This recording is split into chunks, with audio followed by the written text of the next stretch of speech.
Version 1 is better than version 9.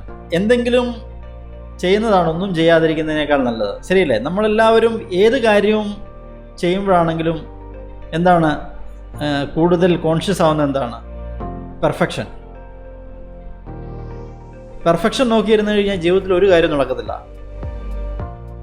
നല്ല ഒരു communication സ്കില്ലോട് കൂടിയ നല്ലൊരു വീഡിയോ പബ്ലിഷ് ചെയ്യണം എന്ന് വിചാരിച്ചിരുന്നു കഴിഞ്ഞാൽ ഒരിക്കലും എനിക്ക് ഈ വീഡിയോ റിലീസ് ചെയ്യാൻ പറ്റത്തില്ല. ഒരിക്കലും എനിക്ക് യൂട്യൂബ് ചാനൽ തുടങ്ങാൻ പറ്റത്തില്ല.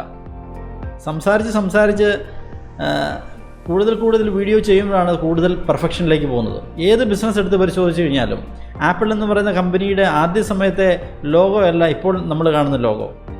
ഗ്രൈൻഡ് ചെയ്താണ് ആ ഒരു പെർഫെക്ഷനിലേക്ക് വരുന്നത്.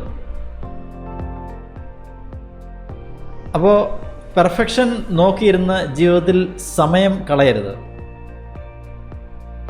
അത് ഏറ്റവും വലിയ മണ്ടത്തരമാണ്.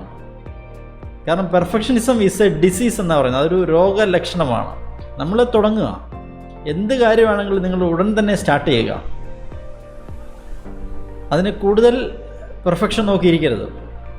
ഇപ്പോൾ യേശുദാസ് ആണെങ്കിലും വലിയ വലിയ ആക്ടേഴ്സ്, മോഹൻലാൽ, മമ്മൂട്ടി, മലയാളത്തിലെ എത്രയോ ആക്ടേഴ്സ്, ഇവരൊക്കെ പെർഫെക്ഷൻ നോക്കി ഇരുന്ന് കഴിഞ്ഞാൽ അവരൊരിക്കലും വലിയ ആക്ടേഴ്സായി മാറത്തില്ലായിരുന്നു. അവരുടെ പഴയ കാല സിനിമകൾ നിങ്ങളെടുത്ത് പരിശോധിക്കുക, അല്ലെ യേശുദാസിൻ്റെ ആദ്യകാലത്തുള്ള പാട്ടുകളെടുത്ത് പരിശോധിച്ചു. പാടിയാണ് ആ ഒരു പെർഫെക്ഷനിലേക്ക് വരുന്നത്. അഭിനയിച്ചാണ് ആ ഒരു പെർഫെക്ഷനിലേക്ക് വരുന്നത്. സോ ഇത് വളരെ ഇമ്പോർട്ടൻ്റ് ആണ്. ഒരു കാരണവശാലും ഒരു കാര്യത്തിൽ നിന്നും മാറി നിൽക്കരുത്. അത് വലിയൊരു പരാജയത്തിലേക്ക് പോകും. പിന്നീട് നമ്മൾ ദുഃഖിച്ചിട്ട് ഒരു കാര്യമില്ല. സോ സമയം യൂസ് ചെയ്യുക. അപ്പോൾ version 1 is better than version 9.